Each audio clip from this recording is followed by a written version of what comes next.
In this lecture, we will see about trim/extend to corner, and you can see that this option here, you can see that this is the option, this is the command that we will be using and understanding in this lecture. So for that, for the demonstration, what I will do is I will just simply draw a wall here.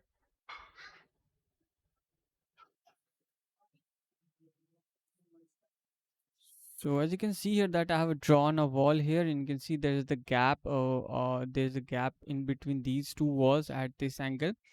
And let's say I want to join this. So what I can do is I can just simply go here and click on this trim to extend to corner. So what it will do, these two walls will get extended to its corner, which is this one.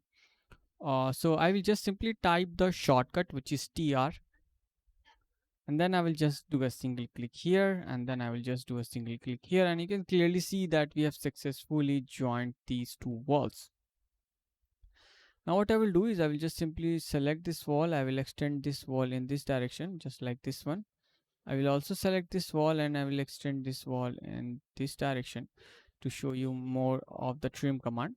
So again, what I will do is I will just simply type TR from my keyboard, and then I will just do a single click on this wall, and after that on this wall, and you will see that this wall get trimmed in this direction. Let me press Ctrl Z. Okay, so let's say you want a wall in this direction, so in that case you have to click on this side and this side, and you will get a wall on this side. If you want to wall on this side, in that case you have to do a single click on this side and on this side, and after that you will get your wall here. So this is all about trim/extend command to corner in Revit.